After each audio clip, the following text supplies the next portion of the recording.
Well, hi everyone, and thanks for joining me here in outer space for something a bit different today. I have pretty much ignored this guy that we're dealing with today up until now. I have made one video about him in the past. It's on the same topic, but this one I think will go through the entire discussion that he's having with somebody else, a debate style discussion. We're talking, of course, about Nathan Oakley. For those that don't know, Nathan is a well-known supporter of the idea that we live on a planet which is not an oblate spheroid. And he's also a proponent of such ideas as apparently outer space does not exist. Gravity apparently is not a force. And it is impossible in Nathan's mind that it could possibly exist because it's impossible for a gas pressure to exist, he says, next to a vacuum. So, as I say, I have pretty much ignored Nathan Oakley, but I felt kind of compelled to make this video because the arguments that Nathan is using in this discussion are so inane that if for no other reason, I thought you might enjoy this video for a laugh because goodness me, Nathan, goodness. We'll deal with that in a minute. But before we do, for those that have never seen any of my videos before, my name is Bart K. I am a very experienced scientist, research scientist, and former senior lecturer. My particular area of expertise is not space or astrophysics or any of that kind of stuff.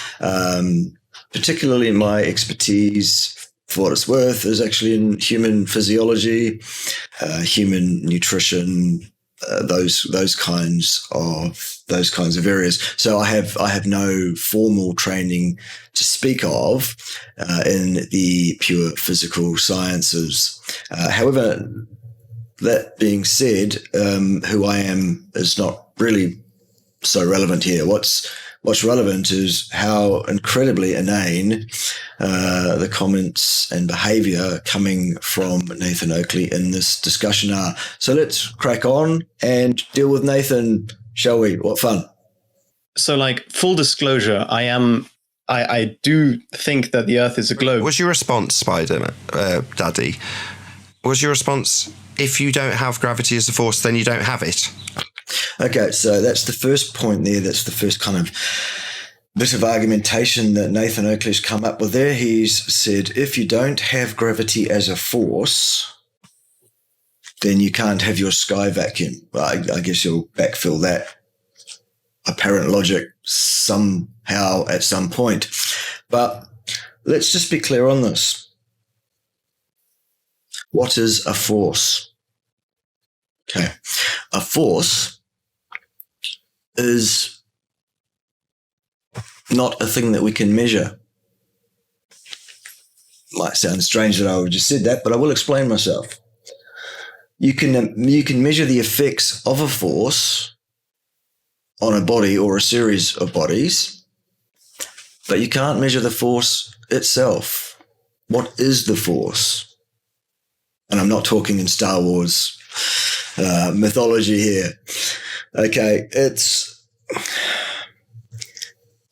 defined purely by our experience of the objective reality in which we believe we find ourselves here in this universe.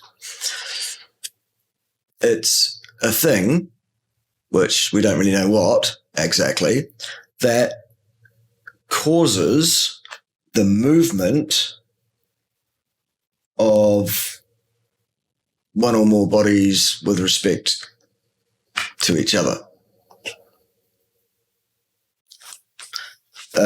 Relativity comes into play in terms of how you would interpret that. The other thing that comes into play in terms of how you would interpret all of that is to think about, well, what is movement? Movement is the apparent change in position in space of a body with respect to time. So, first of all, relativity. Your frame of reference determines what's moving and what's not moving, if one thing's moving and one isn't. As it turns out, everything is moving. There is no such thing as rest, absolute rest, to speak of, only with respect to something else. If you've got a problem with that stuff, take it up with Einstein. I would suggest to you, Nathan, and given that he's no longer with us, you probably need to take it up with some of the folks who know something about physics who have come after. The next point. Thank you, Facebook, for those updates, just at the wrong time. The next point is that what is movement? Well, movement requires a translocation in space over time.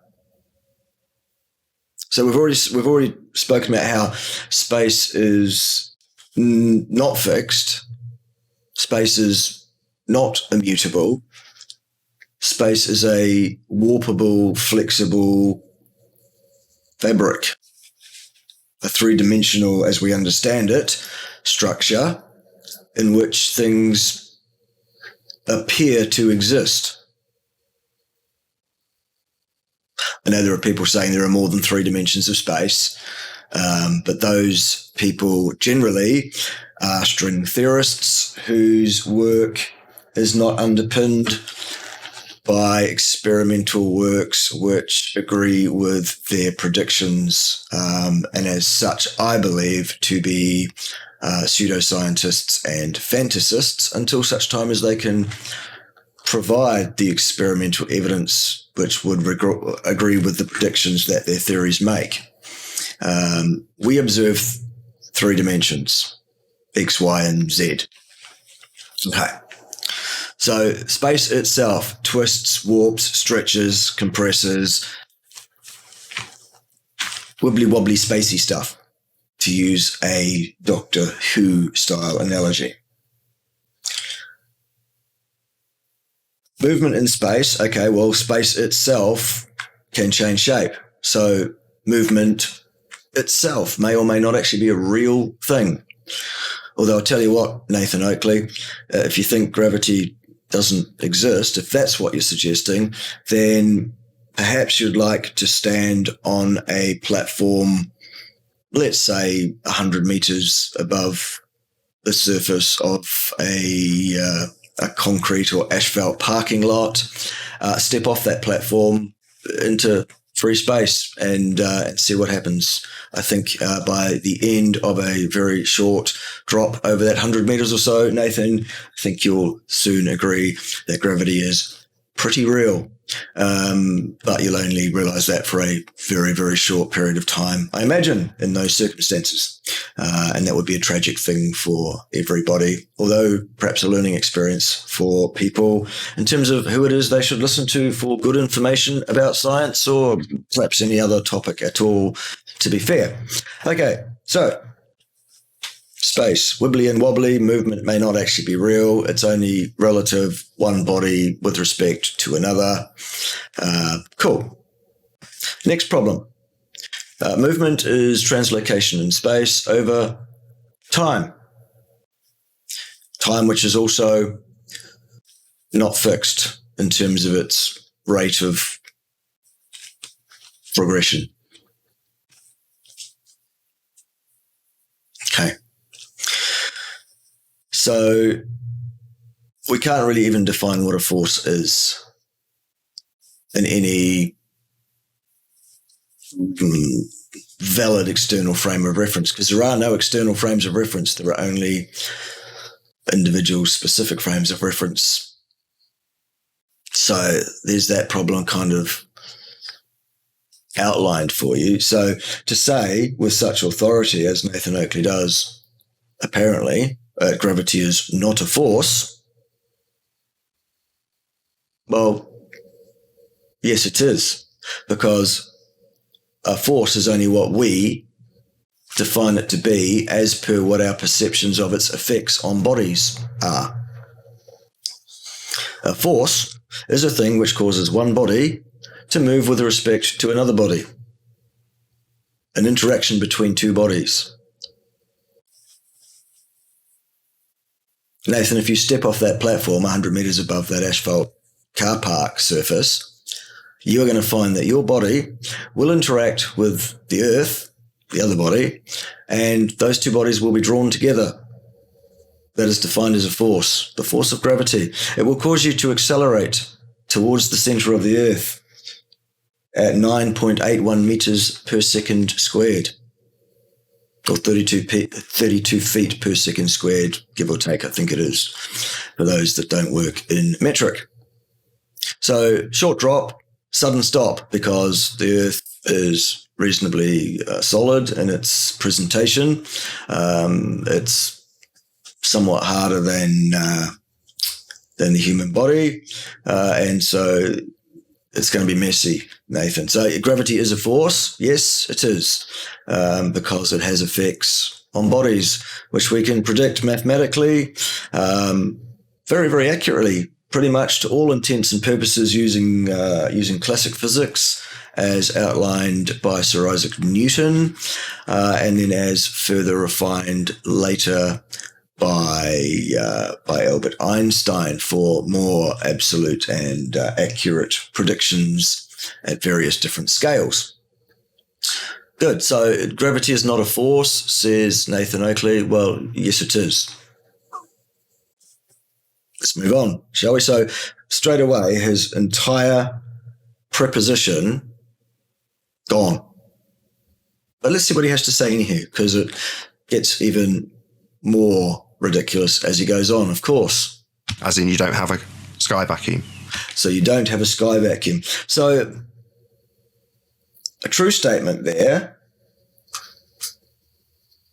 suffixing a statement which is so absolutely fundamentally ridiculous that it's laughable, to make yourself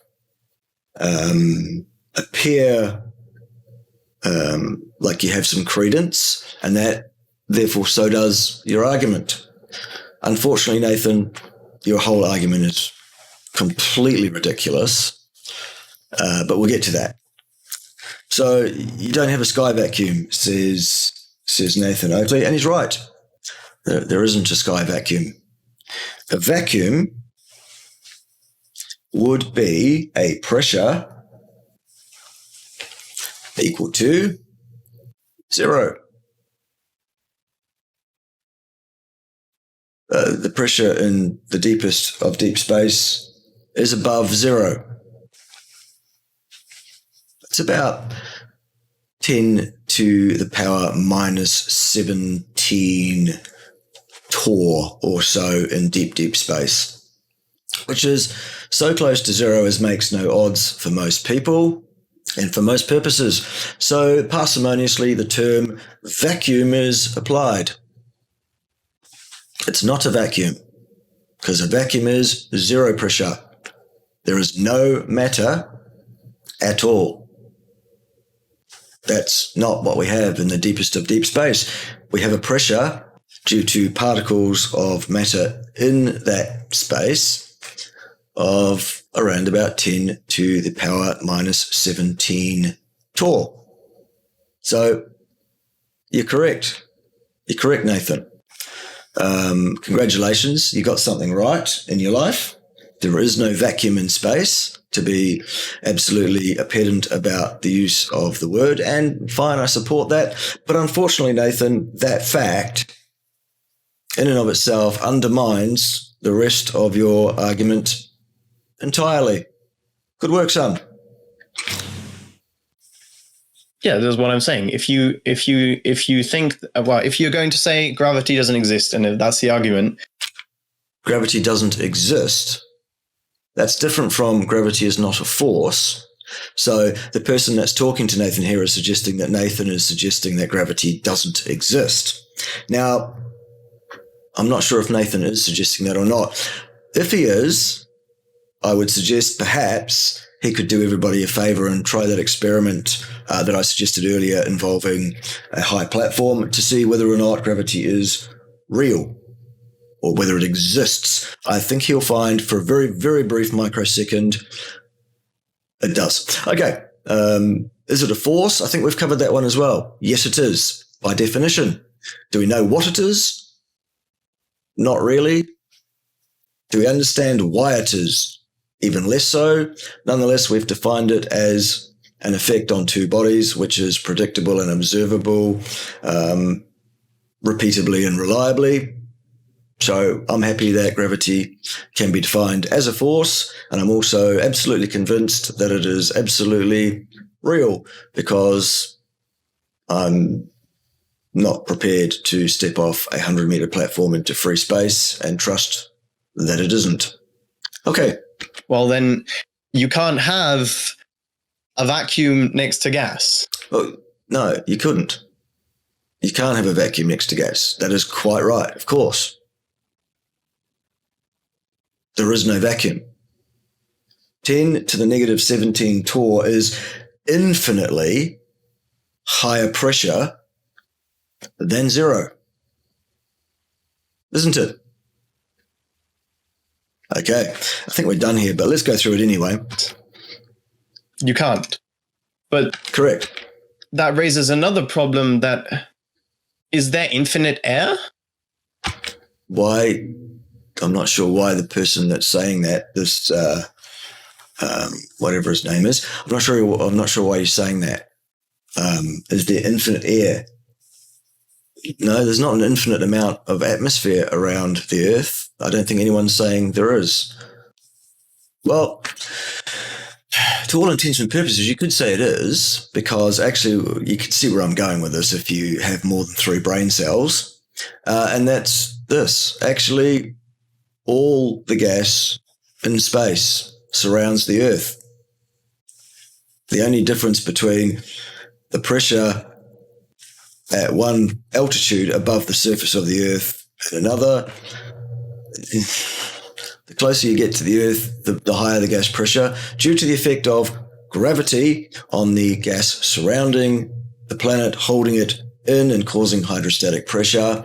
So obviously the pressure drops away as you gain altitude away from the surface of the Earth, and then you go out into space, and it gets to a point where everything's equilibrated in terms of the pressure everywhere. So to all intents and purposes, yes, there's infinite air. Is there an infinite atmosphere? Not as we define the atmosphere to be. We kind of place an arbitrary limit to where it sort of stops, so that we can, for some reason, distinguish between what is our atmosphere and what is out with our atmosphere, even though those things don't strictly exist if you're going to be a pedant. Okay. Right, no. How high did it go? Sorry, your conclusion. So let me get it straight. Your conclusion is that you can't have a sky vacuum. Right. Well, you can't have a sky vacuum because there isn't one. We agree on that, Nathan.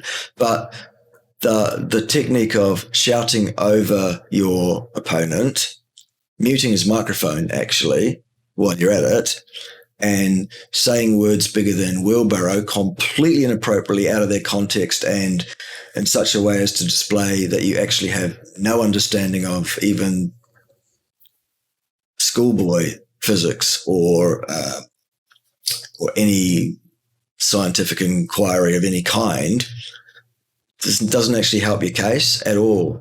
It doesn't make you right. You might be able to dominate somebody in a discussion, but that does not actually establish the validity of your posit. Sorry about that. If entropy is real, which it is. Yes, entropy is real. And further to that, you've got some questions? Perhaps you'd like to let him ask the questions then and see what he has to question you upon and see what answers you've got for him. Correct? Yeah. Yeah, your sky vacuum's not real. I couldn't care less about your questions. So because the sky vacuum is not real, which only people who are being extremely either parsimonious with their usage of the words, the verbiage vacuum, or people who don't actually understand that space is not a vacuum, as described earlier, they're the only people that are going to have a problem dealing with Nathan on this one. You're right, Nathan, on this one. There isn't a vacuum in space. We've all got questions once we find out that we've been lied to on a massive scale, but you appreciate... So a complete segue, a complete straw man, a complete diversion away from the facts at hand, just an attempt to dominate someone by appearing to have the upper hand on claiming the non-existence of a vacuum in space, which any reasonable, educated person would say to you, you're right, Nathan, there isn't a vacuum in space. The pressure in space is infinitely higher than zero. Okay. At a fundamental level that you can't have a sky vacuum, it stands in violation of natural law. Correct. So, but that doesn't actually establish the rest of your argument, does it? In fact, that very fact undermines your argument. What Nathan is saying is because your sky vacuum doesn't exist, space doesn't exist either because we have an atmosphere. If there was zero pressure at any point in space, then our atmosphere would fly into that space because of entropy, he says. He's also saying that because he wants to ignore the very real and very existent force of gravity, which is fundamentally ridiculous, isn't it? Yes. So you now realise, understand. So now you're going to tell somebody else what they realise, what they understand, what they think, Nathan. Is that what you're going to do? That outer space is fake. So because it's not a vacuum, which nobody reasonable would disagree with you on, it does not exist. Good logic there, Nathan. Awesome. You understand and appreciate that. It stands in violation of natural law. It stands in okay. So there you go. He's basically what he's done there is he has behaved in a manner designed to confuse and dominate someone who is not equipped to actually deal with his nonsense or not assertive enough to deal with his nonsense. Tell you what, Nathan, come and have a debate with me sometime on my channel so you can't mess around with my microphone. Try that with me and see if it works for you, son. Anytime you like. My email address is a matter of public record. It's on the front page of all my YouTube channels. Very, very easy to find. It stands in violation of natural law. There you go. Agreed. It does, but that doesn't establish the rest of your posit. That's right. Outer space is fake. No, it isn't.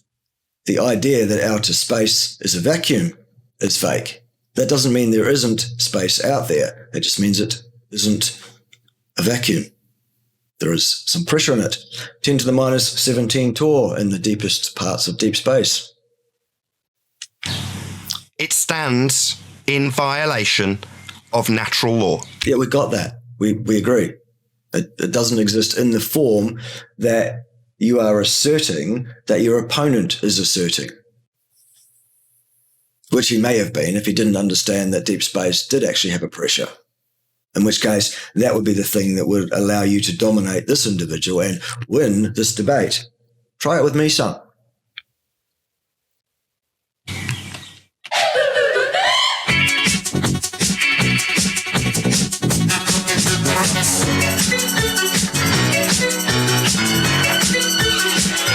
Funky. Yeah. Yeah. Science us, Nathan. Science us. Give us the science, Nathan. Yeah. Yeah. Wow. So, like, full disclosure, I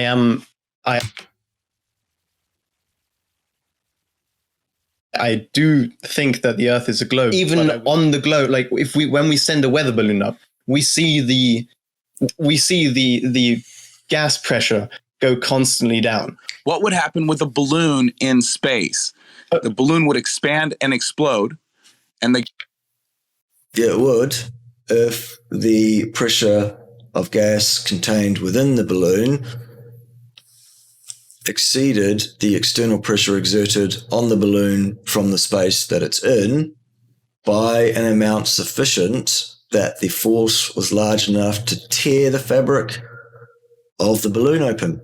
And that's what we do, in fact, see when you send air balloons up high enough. They explode. So? The gas would go in all directions. Now we have a heliocentric model that tells us we are a ball of gas in space. No, the heliocentric model tells us we are a ball of molten iron and rock and organic material and water and gas in space. Just to get that one absolutely squared away. So I have another point which I would like to counter to the fact that gas goes in all directions. So you just want to totally disregard that you... Oh, no. This is an answer to this. Don't worry. So if you use relative density to explain gas relative to a vacuum... Why would you do that? That would make no sense at all.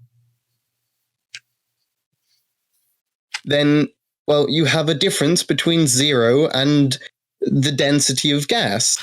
No, because the density, the pressure of the deepest part of deep space is around 10 to the minus 17 torr, not 0. 0 and 10 to the minus 17 are very, very different numbers relative to one another. Infinitely different, in fact. Which means that the gas would go down. Why would the gas go down if it's more dense than some other matter around it?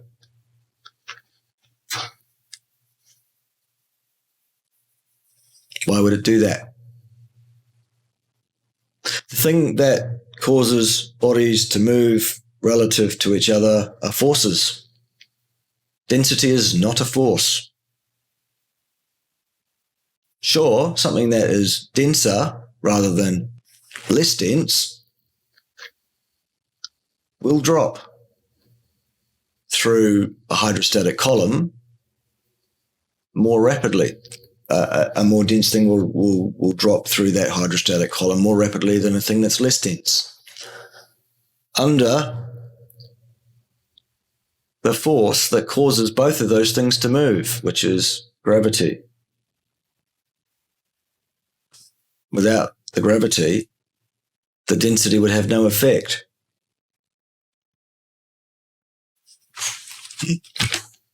How are you containing that gas? Sorry, what?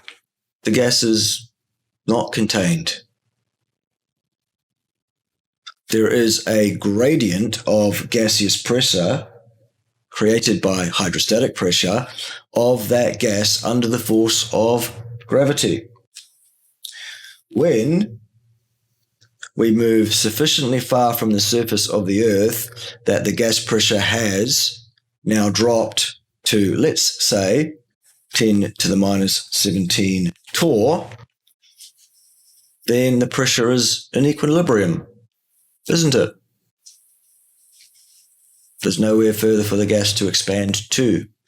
The gas which is closer to the surface of the Earth than that point where the 10 to the minus 17 torr is dictated to be, it is held there, it is prevented, it is contained, if you like, in that area of space-time by the effects of gravity, which is in of itself understood by Einstein at least to be a curvature, a warping of the space and time itself.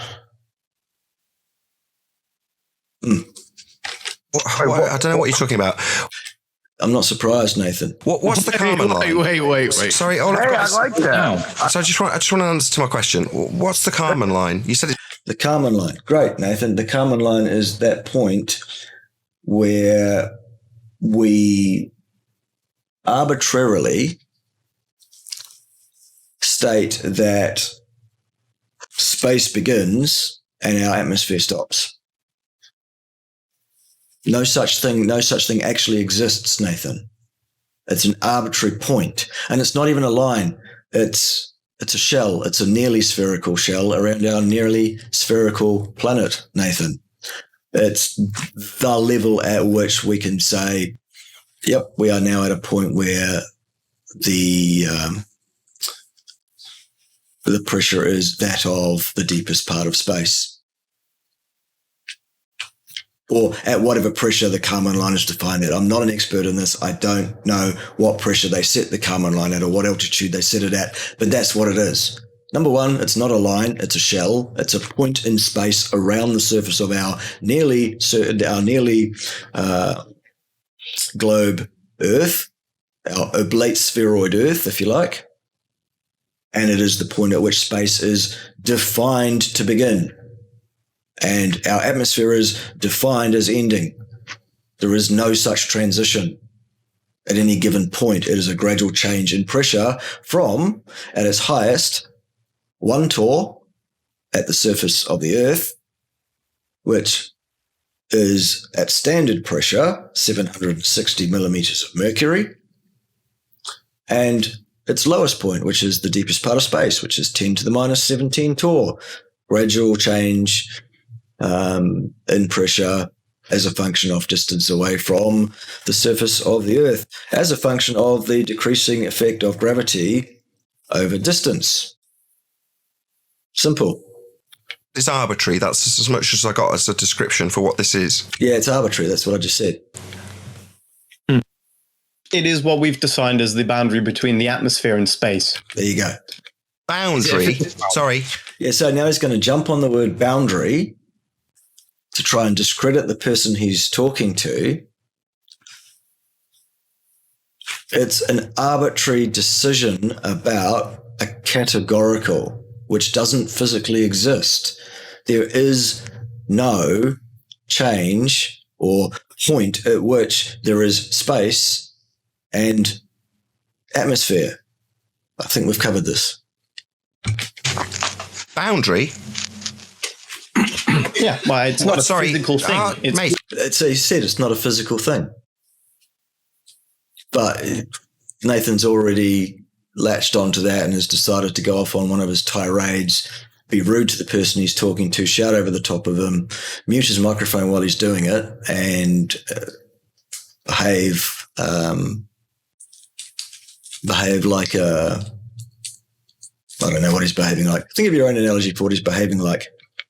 I've never seen another human being over about 3 years of age actually behave this way, but it's just me. It's really just the point where we consider it to be space and not atmosphere anymore. What's a boundary? What's that got to do with anything? We've already established, and so has the person you're talking to in a parsimonious way, that it's not a physical phenomena we're talking about here. There is no separation. There is no containment by a physical body. There is no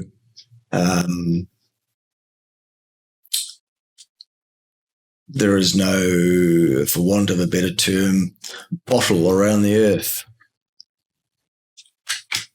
Bad word, boundary. Don't. But Excuse me, whoever's talking. Yeah, so there's someone who is actually being a bit more reasonable in the background there, who's chipping in saying boundary is a bad word. This is not useful here. This is irrelevant to the phenomena that we're referring to, and he's being told to shut up because it's devastating to what Nathan Oakley's trying to do. Hello, whoever's talking. Shh. What's a boundary? What's that got to do with anything? The Kármán line is not a boundary. Nobody that is remotely sensible is suggesting that it is.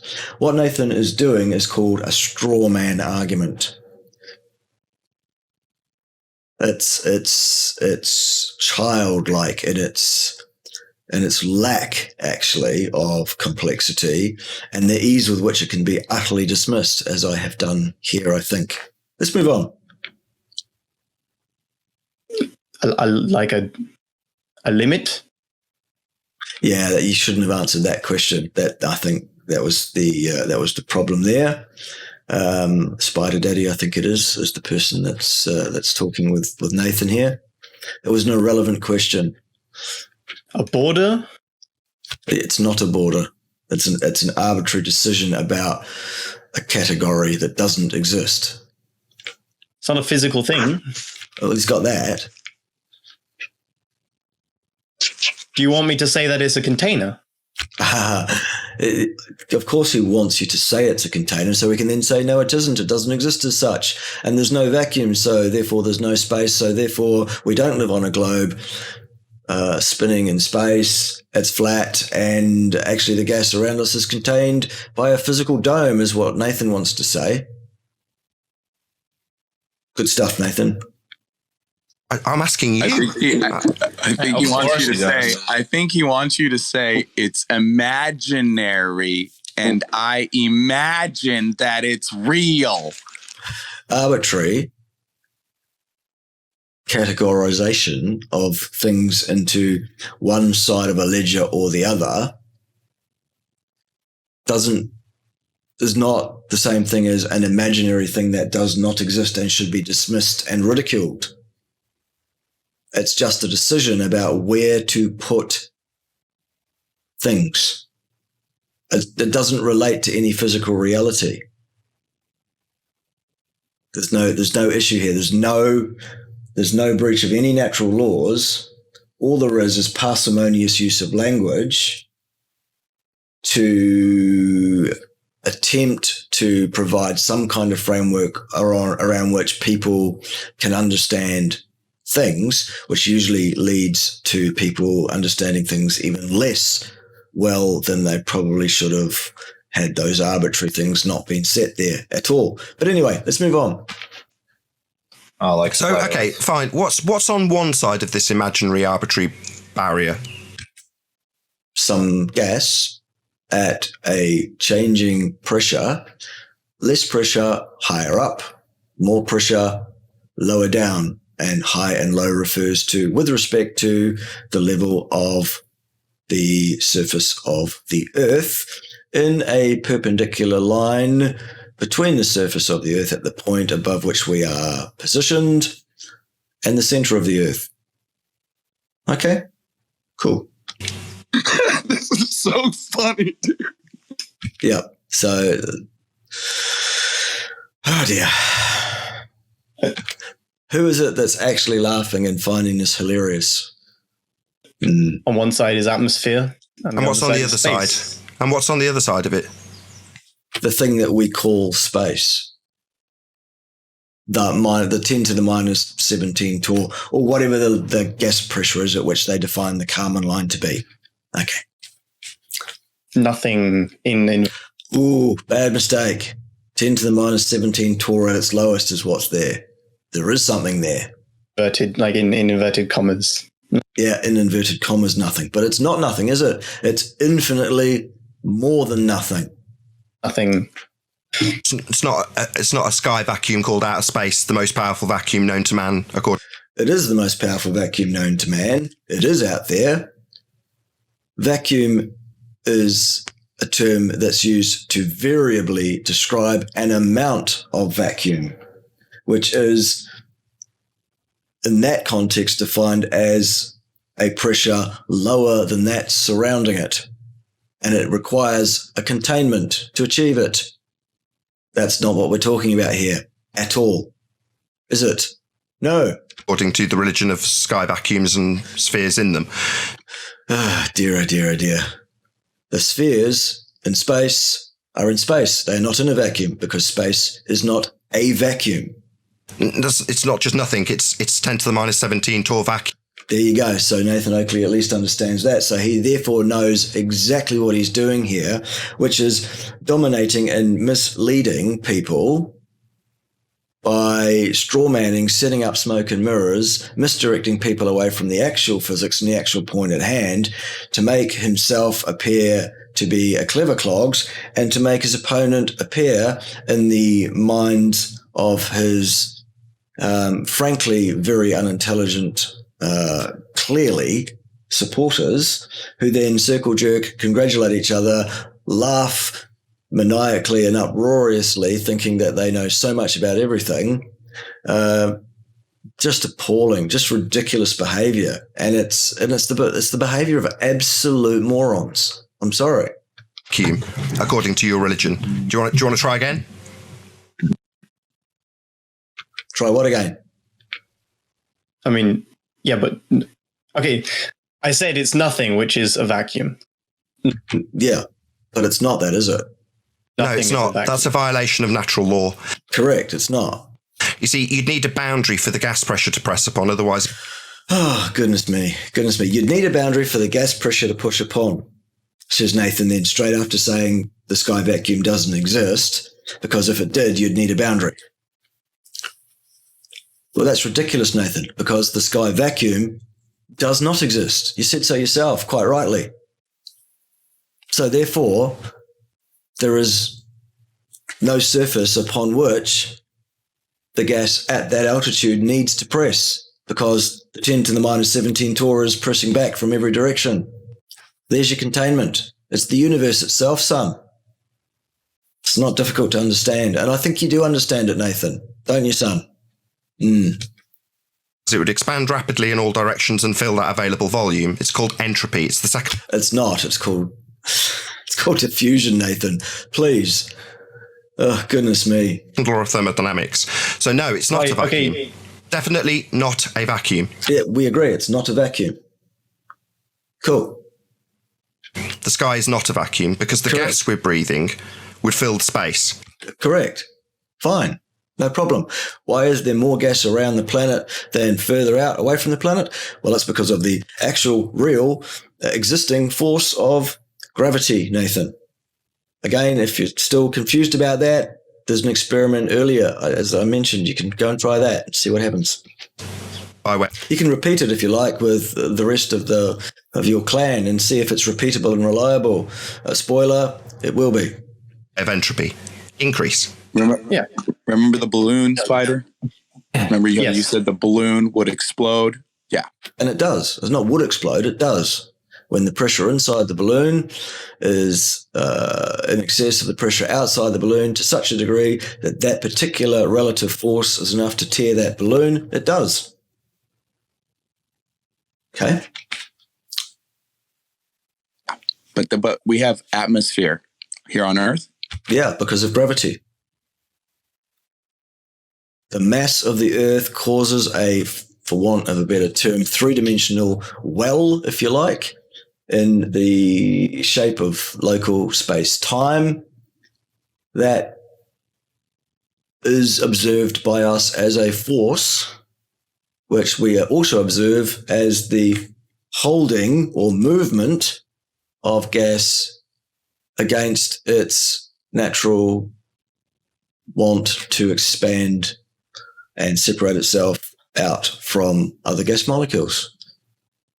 The force of entropy, or the increase in entropy, is counteracted by the force preventing it. Gravity. Simple. The balloon didn't explode, so we're not in space. Yes, we are. But space is not a vacuum. Right, but the balloon does explode in real life, doesn't it? Oh, it does. So before okay, but we need to jump over you and talk over you now because you've got a point, and we need to make sure that you have no points and no ability to communicate any points, because what we want to do in the Nathan Oakley department is to dominate people and make people appear to be foolish by using sophistry, nonsensical rubbish, completely invalid arguments, and completely unacceptable behaviour to achieve it. Quick question. A point of order, Your Honor. Just a point of order, Your Honor. Go on. Quantum Eraser. That's who that is. Another bloke that I'll probably deal with at some point if I can be bothered. He said that we define space as the Kármán line. Who is we? We would be the relevant scientists and or authorities, such that they are, who have done that. I think it's actually largely used in aeronautical sports and things more than anything else, actually. Anyway, that's who. What's your point? I don't know who defined the Kármán line. I must admit that. Okay, well, the U.S. military and NASA do not consider the Kármán line space.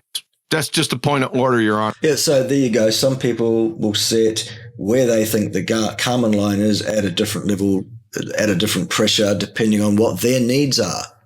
Because it is an arbitrary shell, which they're calling a line, which is set at a given gas pressure.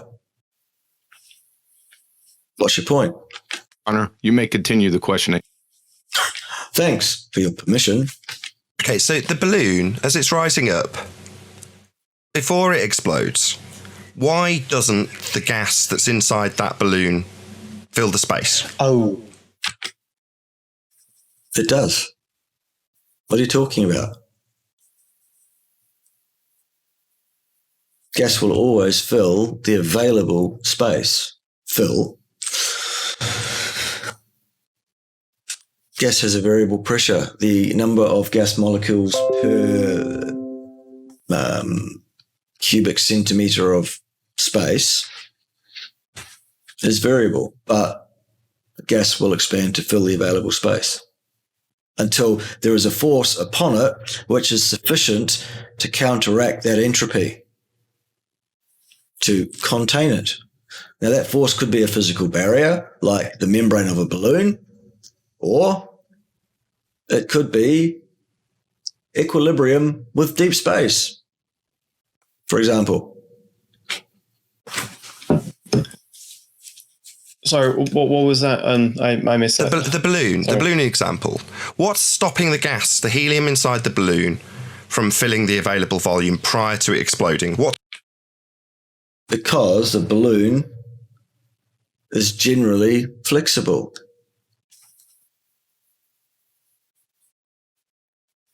I don't understand what Nathan's getting at here. I really don't get his question. What's stopping the gas from filling the space? Pressure exerted externally.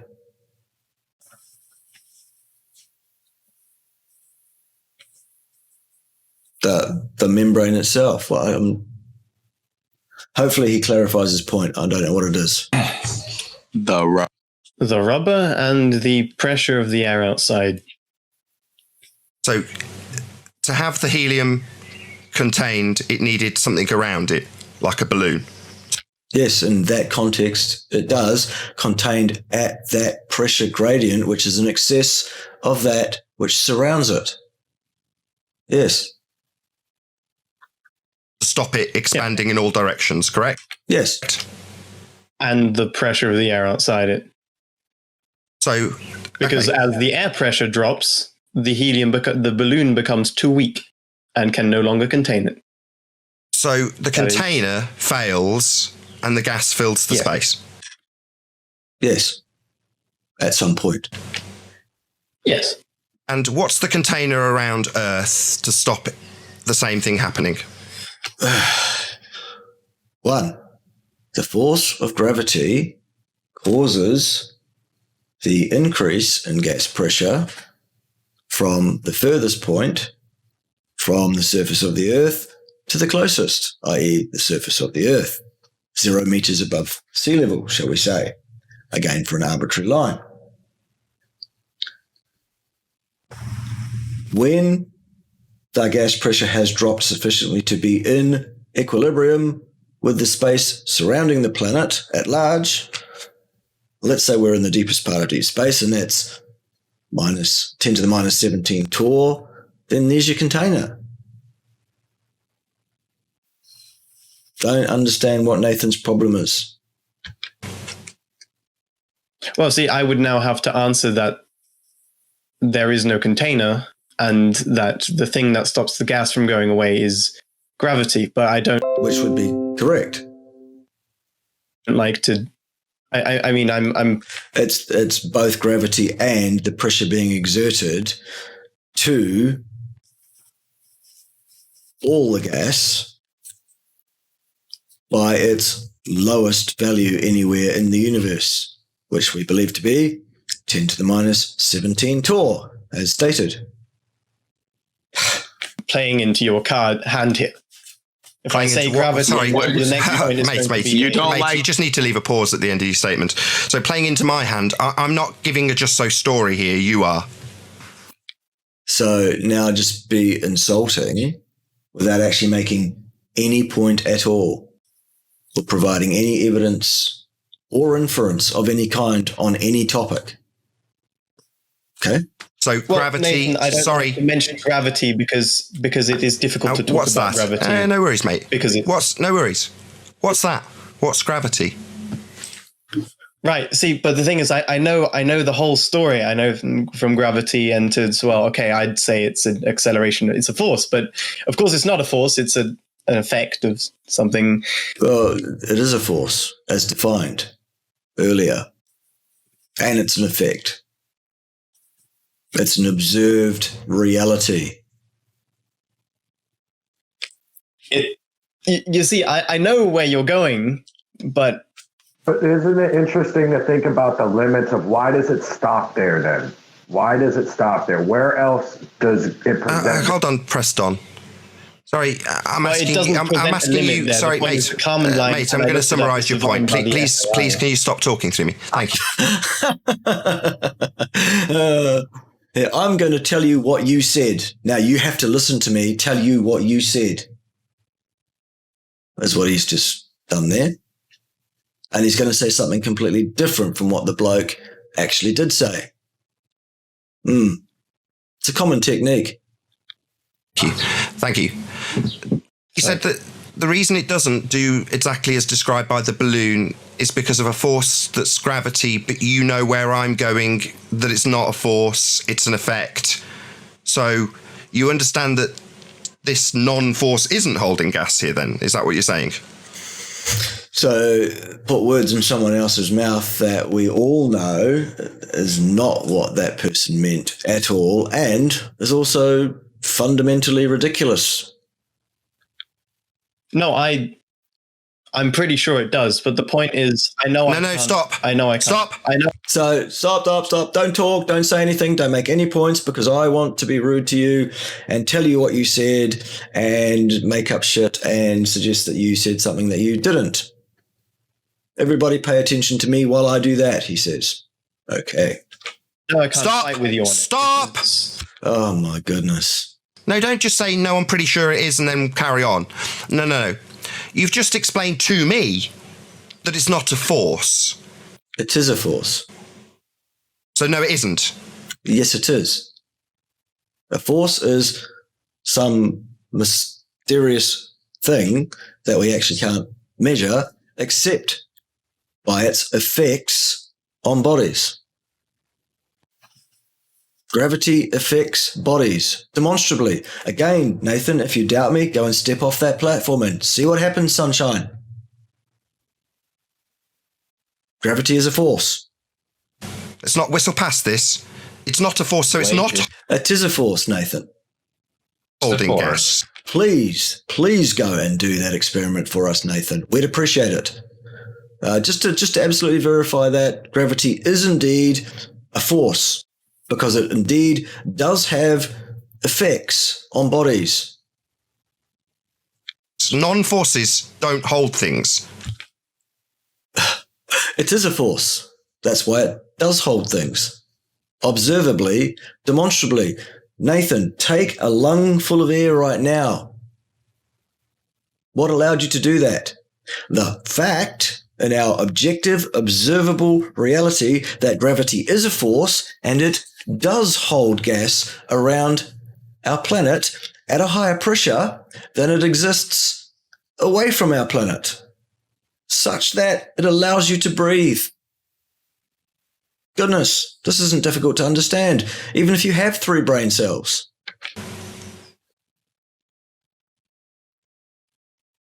Okay, you know what? Screw it. We're here already. Open up the book. Gravity is a force at the macro scale that we live at. No, it isn't. Yes, it is. It's the bending of pseudo-Ramonian force space, length, breadth, depth, and time. That's conceptual. It's not a force. It is a force because force itself is conceptual. It cannot be measured. except by its effects on bodies, Nathan.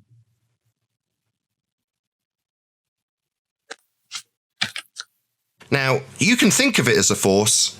Because that's how we define what a force is. A force is a thing that affects bodies. But it's not a force. Yes, it is. Do you understand that You're wrong, Nathan. Completely, utterly wrong. It is a force. By definition of what a force is. gravity is Okay, not... I haven't finished. Shut Goodness me, this is absolutely unbelievable behavior. up!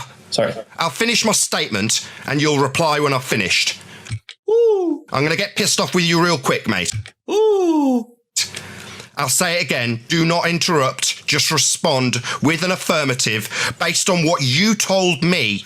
This is a technique that Nathan is using right now that I myself have used more than once when dealing with people who genuinely are actually deserving of being treated like that and being spoken to like that. They are people that come onto my very fine social media channels and start attacking me about my ability to interpret science and phenomena and such, and want to claim that my thing is about diet. I want to claim that there is a particular diet which is good and best and all of this blah, and they want to tell me all about it. Okay, so I understand what Nathan's doing here. He's doing it way, way over the top, even from the way I do it. But it doesn't actually mean it's appropriate when you're talking to someone who actually is the rational one, has the correct interpretation of the phenomena that we're looking at here, and actually probably could back up what he was saying with some reasonable logic and lines of argumentation if he were allowed to do so. He's not being allowed to do so. I wonder why, Nathan. I wonder why. It's because you actually know full well, you clearly actually do understand these factors perfectly well enough to know why it is you are absolutely, unquestionably, immutably wrong. And you know it. You have told me that this is not a force. It is a force. So it's not holding, pushing, pulling, doing anything in that regard to gas. It is. Clearly, observably. Take a breath, Nathan. It's doing that. Because it can't, it's not a force. It is a force. It's the bending of a concept. Yes, which we have then defined as a force. Because there is no other way to get a gauge on this thing. You tell me how to measure a force, Nathan, without looking at its effects on any body.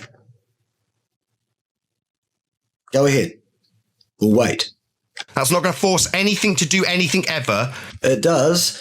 Let's test it, shall we, Nathan? Step off that platform. Goodness, please step off that platform. So, in rebuttal to how is the gas not expanding into the vacuum? Because it is being pushed back against by the fact that there is no vacuum. There is only a very, very, very low pressure at the lowest point in the universe.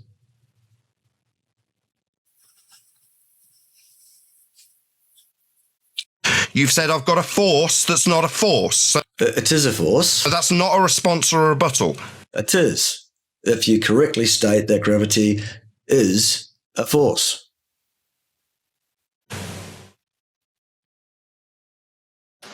He did say it is a force, so. Exactly, it is a force. Yeah. I'm going to have to mute you, Preston, if you don't stop interrupting. There we go. Anyone that wants to actually help out and interject, and point out the fallacies in what Nathan is saying gets muted. Do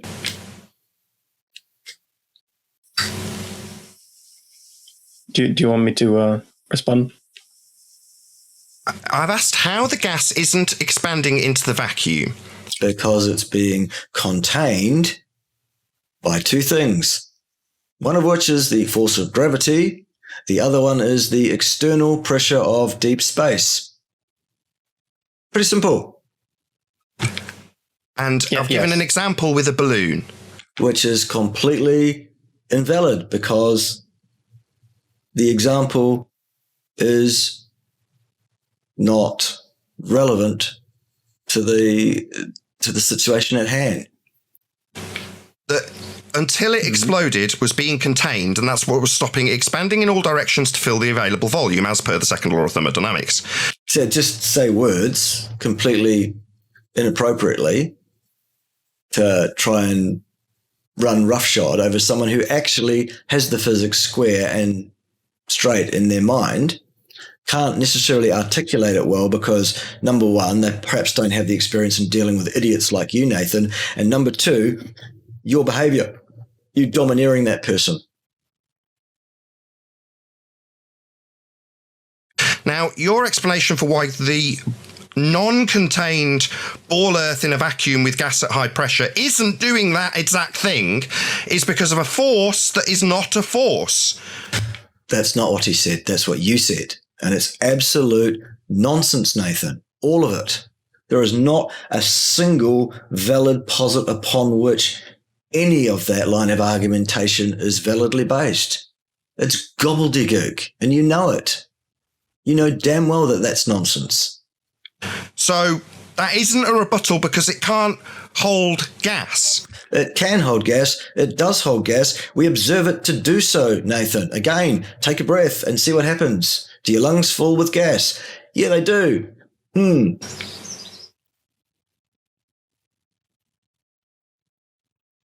Spider, the reason you didn't want to Nathan, talk hold about on. Because it's a Nathan, guillotine. Nathan, it's a guillotine. Nathan, hello.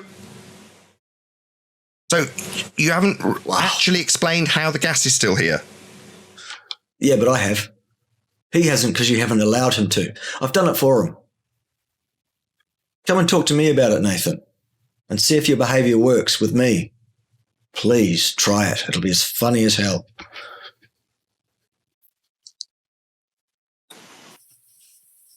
Nathan, the reason I don't want to get into it is because I do think that gravity is a force. It is.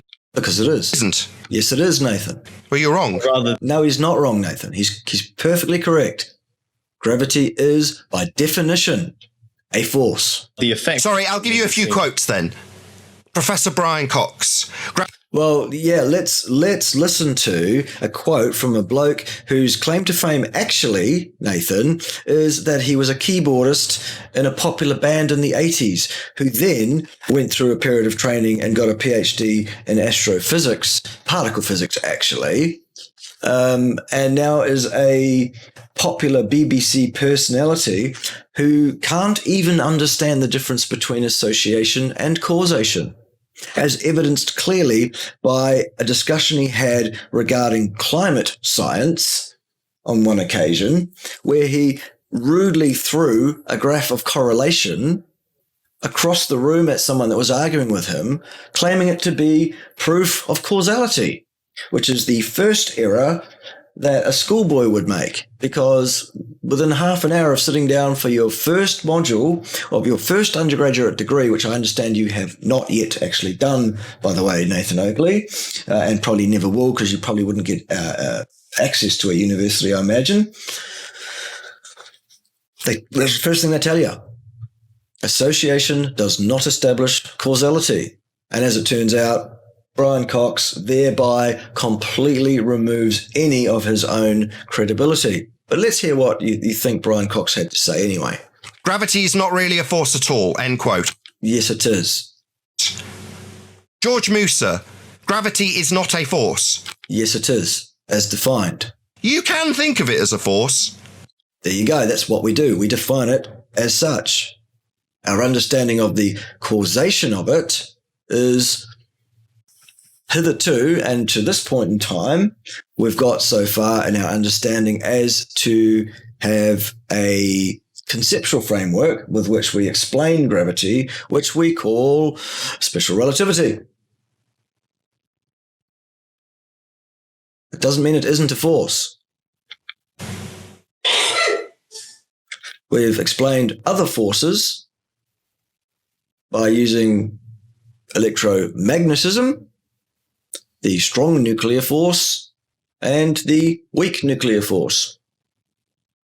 There are deemed by definition to be 4 forces in the universe. Those are them. Gravity is a force. So, no, it's not a force. Yes, it is. Just because Brian Cox said it isn't, and in one context correctly so, but overall by way of as a definition of does gravity fit into the category of things, phenomena that cause effects on bodies? The answer is yes, Nathan, because the platform example.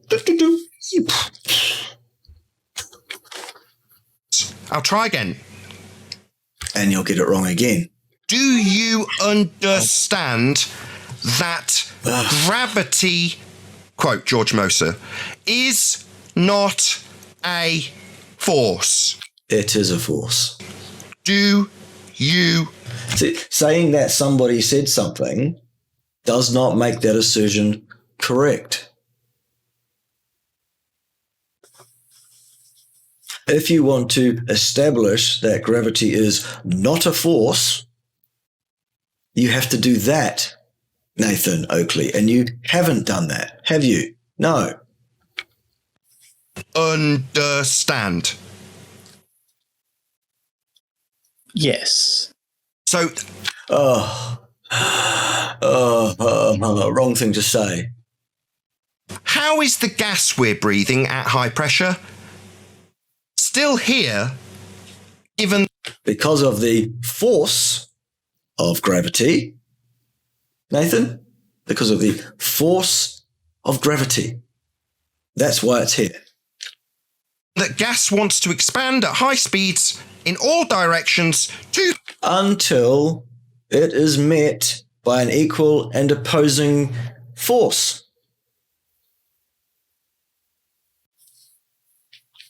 Which it is. So there's no problem here. To fill the available space. It does.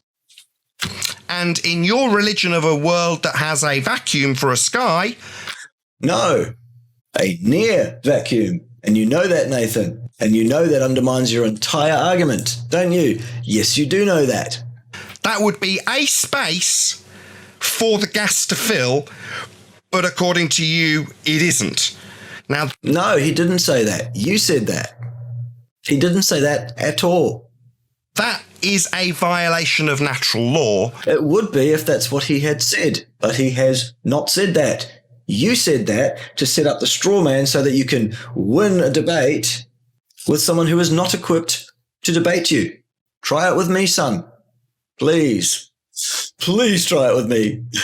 I could do with a laugh. And I'd like to know how you justify this violation of natural law.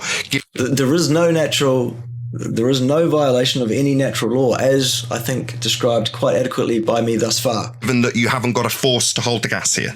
There is a force holding the gas here. It's called gravity. Nathan Oakley. Gravity holds the gas in place. Is your agency using WordPress to build websites? That's like carving a chicken with a handsaw.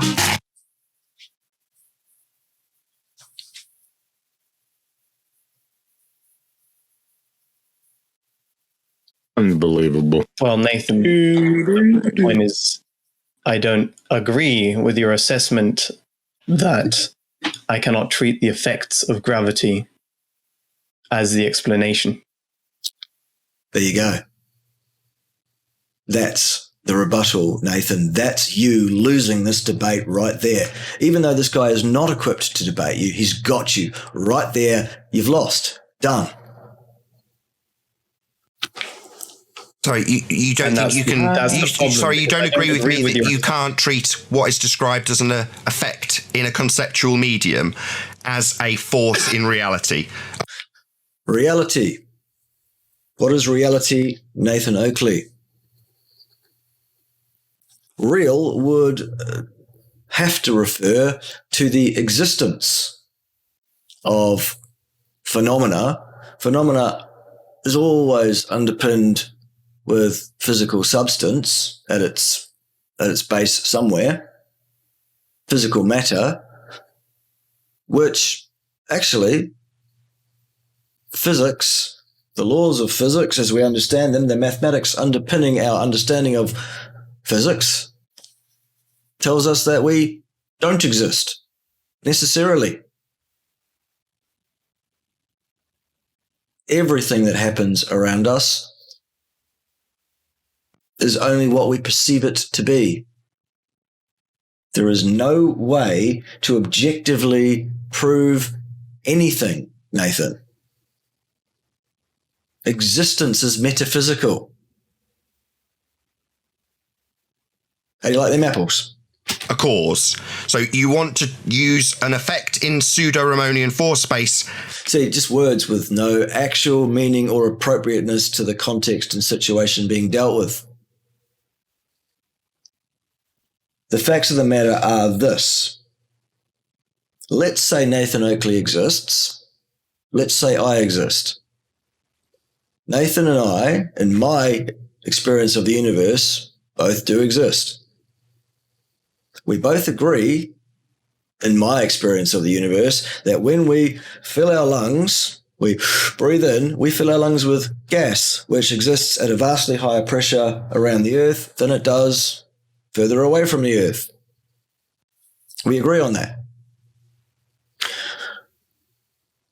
I hope we both agree that if either one of us steps off that platform 100 meters above the asphalt car park, that we would fall to the earth by accelerating at 9.81 meters per second squared in the direction of the center of the mass of the earth, until such time as we meet the surface of the earth, at which time it's all over, isn't it? Bar the cleaning up afterwards. We both agree that gravity does have an effect on bodies. We observe it to be so. We know that gas is a body. We know that gas is subject to the force, the very real force as defined by our observations of its effects on gas. We're done here. Surely. No, Nathan's not done here though, is he? As a cause in real world. Yeah.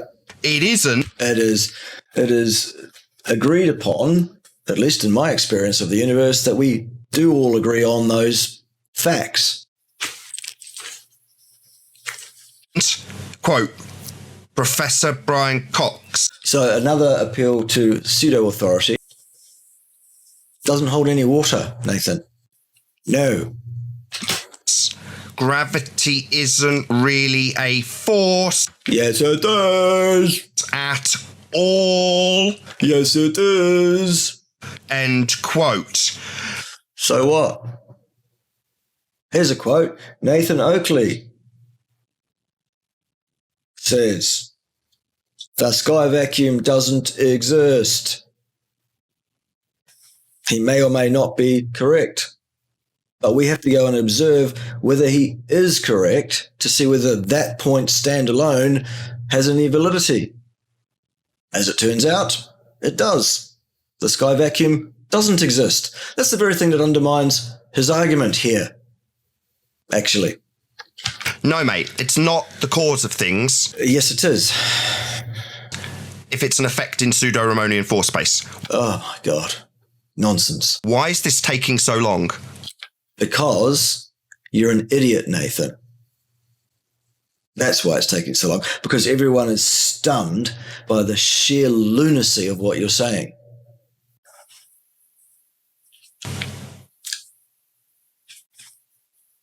That was really funny. Because you misunderstand it. So, did you just say, I misunderstand? Did you? Yeah, because I actually don't think you genuinely do, Nathan. I think you actually get this very well. You're playing a role and you're doing it for financial gain. I think you're a deeply, deeply disturbed individual, clearly a deeply disrespectful individual to people who actually deserve more respect from you. I don't mind disrespect when it's earned. This bloke has not earned your disrespect at all. He's got it right and you've got it wrong. And you know that. You are a deeply unethical person, Nathan Oakley. You're a piece of shit, basically. You just used that you don't understand defense, mate. You're going to piss me off real fast if you did. Okay, tell you who's pissing who off. I think I'm actually done because I don't think I can bear this anymore. Absolutely unbelievable stuff. Okay, so, well, here we go. Amazing. Stunning. Stunning and amazing. Nathan, come and try that bullshit with me, son. Come and try it anytime you like. There is absolutely no way you can prevail on this because you're wrong. Completely wrong. And actually, you know it. That's why you won't front up to me for this. Anyway, there's your invitation. Hope to hear from you soon. Charlie Brown. I hope you all enjoyed that, boys and girls. I had fun. It was something completely different from what I usually do because, frankly, I'm a bit tired of what I usually do for now. So I'm taking a bit of a break from it. But I thought I'd share this one with you because good fun. All right. See you later.